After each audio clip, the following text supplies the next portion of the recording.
This happened just a few months ago. I was 32 and had recently moved to a small town to escape the chaos of city life. I thought the affordable rent and friendly community would help spark my creativity as a freelance graphic designer. At first, everything felt ordinary. The neighborhood had pastel-colored houses and gardens that could use some care. My new home was at the end of a cul-de-sac. I felt hopeful as I set up my studio, ready to rediscover my inspiration. On my second night, I left my window open. I heard faint music floating in the air. It wasn't loud, but it was strange. I could see flickers of candlelight coming from a nearby house. I thought it might be a celebration. My stomach twisted with a mix of nerves and curiosity. I decided to attend the next gathering. It seemed like a good chance to meet my neighbors. The next few nights, I noticed things were odd. I watched from my window as my neighbors performed strange rituals in their yards. I wasn't sure what to make of it. The same people showed up every time. Their faces looked familiar but distant. I heard whispers that drifted up with the night air. Each time I felt more uneasy. Finally, I convinced myself to join one of the gatherings. I figured it couldn't hurt. At first, everyone welcomed me. We shared food, laughter, and stories. But then their conversations turned to hushed tones. I caught glimpses of symbols etched in the dirt.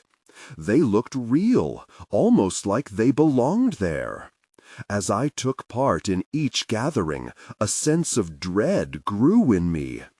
What were they doing? Were they just quirky neighbors, or was something darker at play? With each gathering, my confusion deepened. The people closed their eyes and swayed gently, lost in a trance. I thought about leaving. My heart raced. But then an older woman approached me over the crackling fire. She smiled, but her eyes held an intensity that chilled me. "You are one of us now, Maya," she said. I wasn't sure what she meant.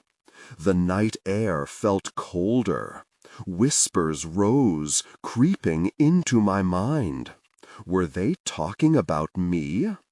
I half-heartedly joined their activities, but I couldn't shake the feeling that something was wrong. Their eyes, full of expectation, made me feel trapped. I wanted to run. Then, that night, I looked down and froze. A circle had been drawn around me in the dirt. Symbols glowed faintly. Panic surged within me. I wanted to scream, but no sound came out. They began chanting. My heart pounded. I turned, trying to escape. I was surrounded. A voice whispered, "We've been waiting for you." I turned to face them. Their expressions were blank, but their eyes shimmered with something dark. I felt pinned in place. What did I walk into? I couldn't breathe. The words wrapped around my throat like a noose. I wanted to plead with them, to ask what they wanted from me. But no sound escaped my lips. All I could do was stare at their faces, and something twisted in my gut as I realized I was part of something I couldn't understand. Just disoriented.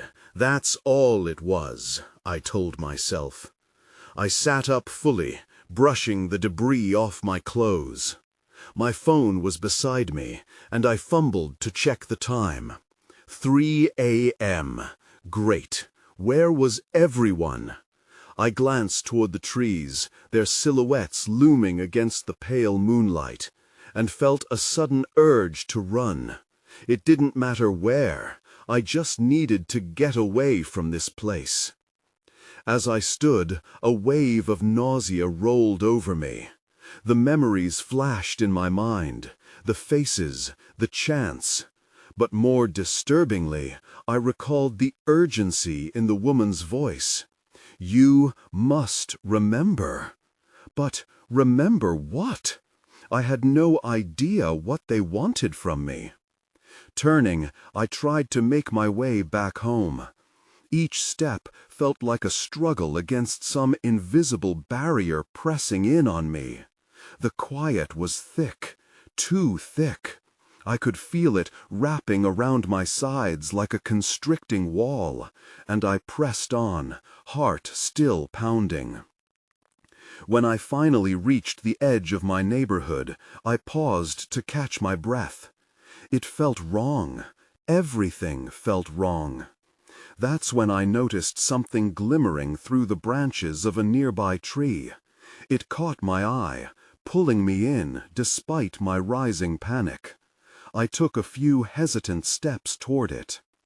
A book lay there, opened and covered in a thin layer of dew.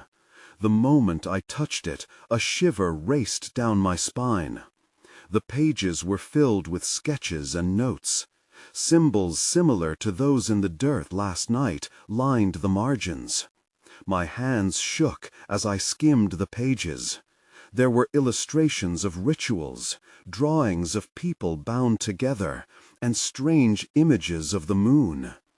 Then I flipped to the back and froze. A name was scrawled there, Ethan. It was written against a backdrop of swirling markings that took my breath away. I turned the page again and found another name next to it. My breath hitched. It was my name, written underneath his. I stumbled back, the weight of the world crashing over me. "What the hell?" I whispered into the night. Why was my name in there? What were they doing with Ethan? Were we part of this ritual? The sound of rustling leaves made me jump. My heart pounded in my chest as I turned to look back at the dark shadows of the trees. Someone was watching me. The fear twisted inside. I could feel it curling in my gut. Before I could make a decision to run, a voice called from the darkness, low and steady. Maya. It was Ethan. I couldn't see his face, but I recognized his voice. You shouldn't have found that. In an instant, the urgency of the night came flooding back. There was no escaping. I was in this now, and I was determined to find out just what it meant. I focused on his voice, trying to shake off the fear that gripped me. "What do you mean?" I asked, my voice barely above a whisper. The shadows shifted, and I could feel the weight of his gaze. "It's not safe here," he said, stepping closer. I still couldn't see him clearly, but I could sense his urgency. "They'll come for you." "Who?" I shot back. "What are you talking about? What's going on?" My heart raced with each question. He hesitated, the tension in the air crackling. "The circle," he finally said, his voice dropping to a murmur. "They want you to join." Join? The word sent a chill through me. The book I'd found, the symbols, it was all part of that. I took an involuntary step back, and I could feel the panic creeping up again. "I don't want anything to do with this." He stepped into the dim light filtering through the trees, and my breath caught. Ethan looked different. There was a hollow intensity in his eyes. "Maya, you don't understand. You're connected to it. You always have been." Connected, I echoed, bewildered. To what? To them? To you? I could hardly make sense of it. My mind was racing through the implications, the fear swarming. Please, we need to get inside, he urged, before they find us. I glanced back toward the trees, still feeling eyes on me. Inside where? My grandmother's house. His voice was firm. She can explain everything. Just trust me. Something about his urgency struck a chord, but a part of me was screaming not to follow him. Yet, trapped in the haunting pull of the night and the memories threatening to drown me, I took a deep breath and nodded. Okay, just lead the way. Ethan turned, motioning for me to follow him deeper into the woods. I kept close, wary of every snap of a branch or rustle in the brush. The darkness felt alive, pressing against us, and I could sense a growing tension in the air. As we made our way through the trees, Ethan glanced over his shoulder. Stay close. If they're watching, we can't give them the chance to catch us. Who are they? I asked, struggling to keep up. What do they want? I can't explain everything right now. His voice trembled. Just know they want to keep the ritual intact. You're central to it. My stomach twisted in disbelief. Why me? Because you're the key, he replied. You need to remember before it's too late. Then, just ahead, the silhouette of a small house emerged through the trees. It seemed to glow faintly beneath the moonlight. Relief washed over me, but just as quickly it was replaced by dread. What would I really find inside? As we reached the door, Ethan paused, his hand hovering over the knob. Are you ready? In that moment, I knew everything was about to change.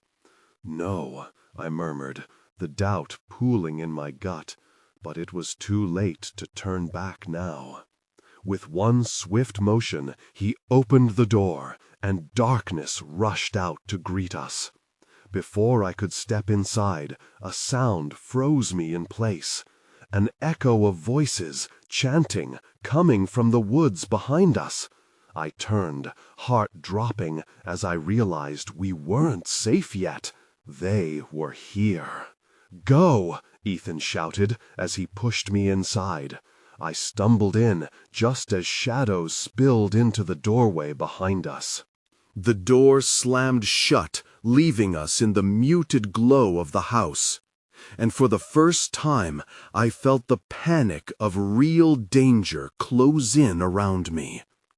The air inside the house felt heavy. I struggled to catch my breath, my mind racing. I turned to Ethan, who was now peering out the window, eyes scanning for any sign of movement. What was that chanting? I asked, my voice shaky. He didn't look away from the glass. They're trying to summon something, he replied, the urgency bleeding into every word. And you are a part of it. The walls seemed to shake with the weight of his declaration. I glanced around the dim room, illuminated only by the faint moonlight filtering through the dusty curtains. Old books and strange artifacts cluttered the shelves, covered in cobwebs as if they hadn't been touched in years. A chill snaked up my spine. Is this your grandmother's doing? I asked, hoping for an explanation that might soothe my burning curiosity. Not entirely. She's out right now, Ethan said, still fixated on the outside. But she knows about all this. He finally stepped away from the window, turning to face me with an intensity that sent another shiver down my spine. Maya, you have to trust me. We need to hide until morning. I can explain everything then. Why not now? I pressed, frustration boiling over. Why the secrecy? Ethan ran a hand through his hair, clearly torn. If they find out you're here, they'll be able to trace us. Just give me a little time, he said, desperation creeping into his voice. I nodded, the unease settling in my stomach. I knew I should feel safe here, but the shadows in the corners seemed to inch closer. I took a few steps into the house, the wooden floor creaking beneath my feet. What do they want with me? Ethan hesitated, then spoke in a low voice. They believe you are the one who will give them power, the key to their ritual. Power? I repeated, the words swirling in my mind like a storm. What kind of power? Enough to change everything, he said softly, looking away with a haunted expression. Before I could respond, the sound of footsteps outside sent my heart racing again. Ethan tensed, eyes wide. Stay quiet. He gestured for me to move further into the shadows of the room. I obeyed, inching closer to the wall, trying to meld into the darkness. The footsteps grew louder, approaching the door we had just entered. Ethan paced, eyes darting. "Who's there?" a voice called from outside, echoing into the stillness of the house. My breath hitched as I felt the panic rise once more. "Stay down," Ethan whispered urgently. My eyes darted around the room, searching for an escape, but the door remained the only way out. The doorknob rattled, and dread flooded through me. "They're here," I whispered. My heart thudded in my ears. That's when I saw it, a faint glow seeping through the edges of the door, pulsing like a heartbeat. Something dark was pulling at the edges of my consciousness, and I knew, in that moment, everything we had feared was about to unravel. The doorknob twisted again, and I pressed myself further against the wall, praying the shadows would swallow me whole. I could see Ethan's face was set in grim determination, but I wasn't sure what he planned to do. The glow at the door brightened, illuminating the room in an eerie light.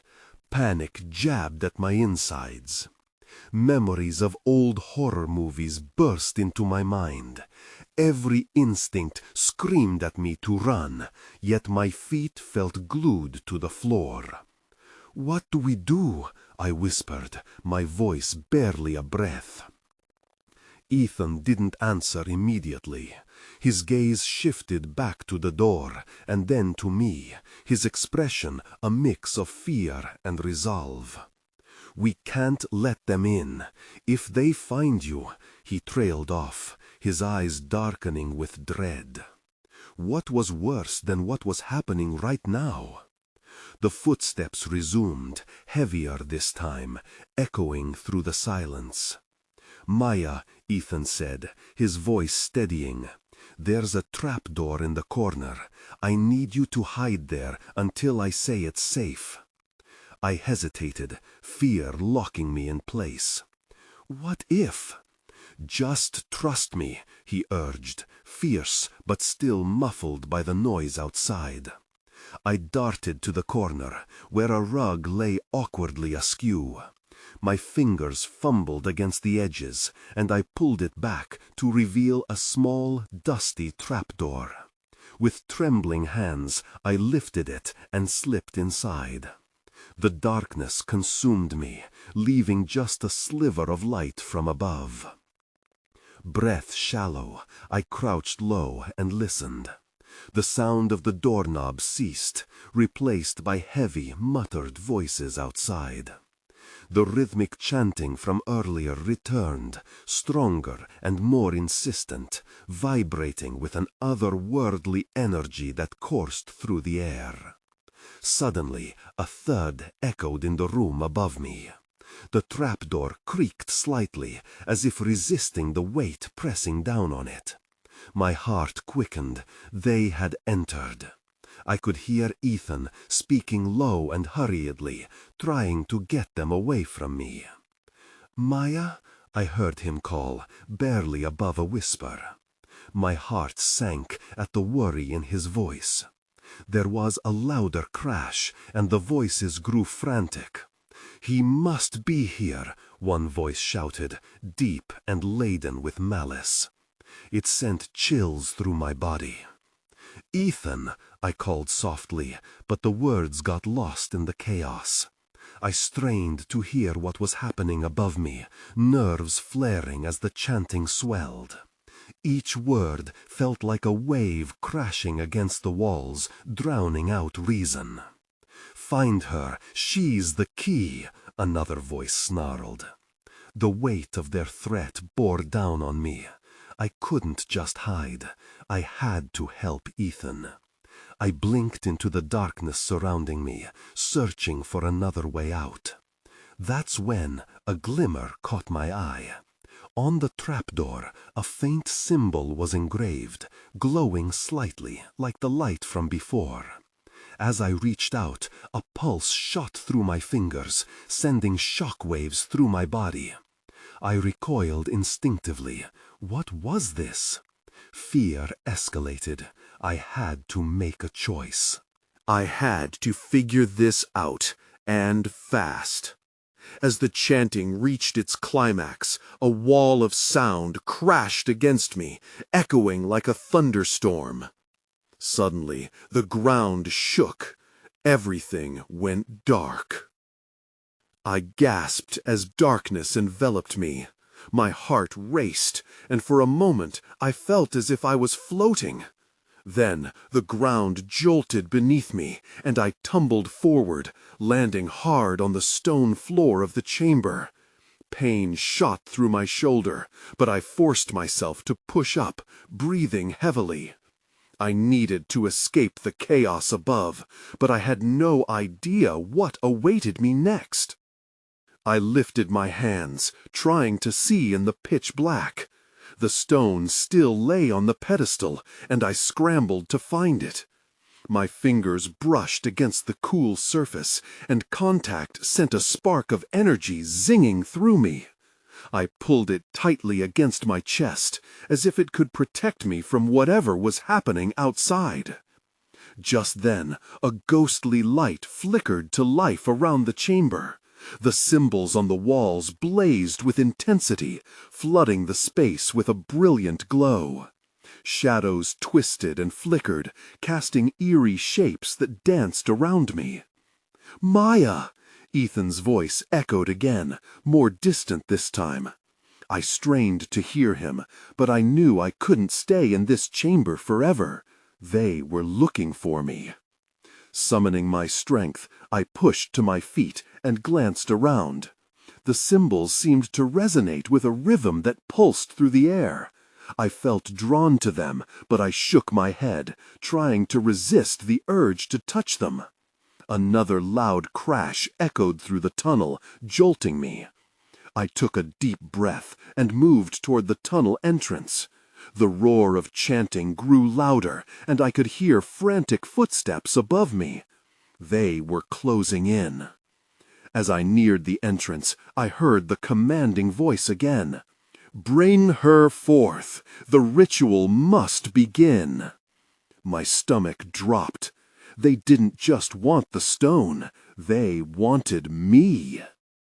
I hesitated at the edge of the chamber, fear clawing at my chest.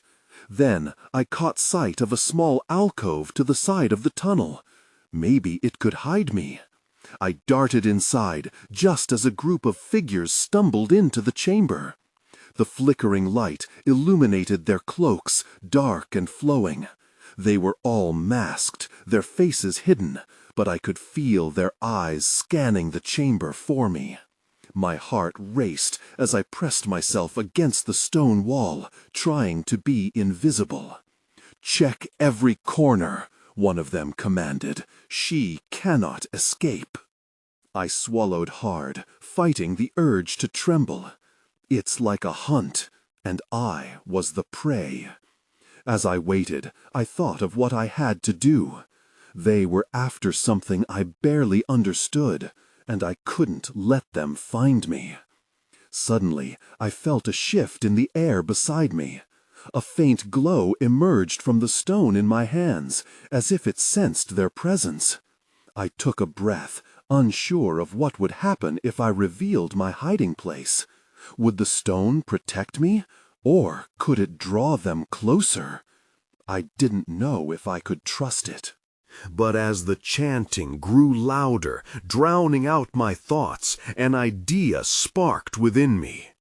If I was the key, maybe I could turn this situation around. I needed to unlock whatever power was hidden within me and that stone. I edged the cloth back, revealing the jagged stone once more. Its glow pulsed brighter, and as I held it, I felt a rush of strength.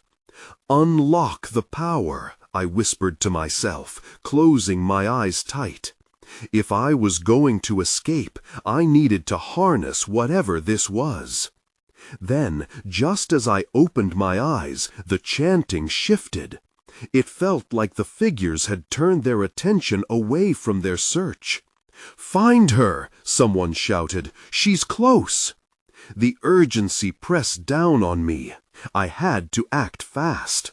I drew the stone closer, ready to unleash its power, not entirely sure what would come next. But I knew one thing for certain. I was done running. The stone felt warm in my hands as the chants intensified. I took a deep breath, my heart racing, and closed my eyes again. "Unlock the power," I repeated like a mantra. I had no idea what that meant, but desperation drove me. Suddenly, I felt it. Energy surged through me, radiating from the stone. It was strength, clarity, something I'd never experienced before. I opened my eyes just in time to see the group of cloaked figures shifting their focus. They moved closer to where I'd been hiding, now intent on something else. What if this was it? I could sense the power coursing within me. I stood tall, stepping out from the alcove. "Stop!" I shouted, my voice sounding stronger than I felt.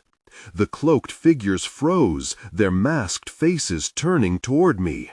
"She's here!" one of them exclaimed, pointing. I held the stone out, its glow illuminating my features. Fear twisted in my stomach as they took a step back. "Do not underestimate her," another voice hissed. "She wields the stone." I pressed my lips together, feeling the heat of the stone radiating outwards, shrouding me in light. "You want this?" I said, more confidently than I felt. They began to converge on me, their chanting now a menacing hum. I could see some of them hesitating, but others surged forward, their hands extended. Instinct kicked in. I raised the stone high above my head, and in that instant a pulse erupted from it, sending out a wave of energy that rocked the chamber. The force hit the group, knocking some of them back into the walls. I took a step back, my heart pounding. It worked. Whatever power lay within the stone had just manifested, and I could feel it growing stronger. But in the chaos, I noticed something strange. Among the figures, one stood apart. The mask was slightly different, decorated with intricate designs that shimmered even in the dim light. "No!" they screamed, rushing towards me, but their comrades were scrambling to regain their footing. I felt my resolve shake, the brightness from the stone flickering. Was I really ready to confront them? The anxiety bubbled up, but I pushed it down. Agora é o tempo da verdade. O destino está nas nossas mãos. Levante as suas armas, enfrente e reveja o seu futuro. Você é a única que pode reescrever esta história. Maya, você tem o poder de reformar tudo.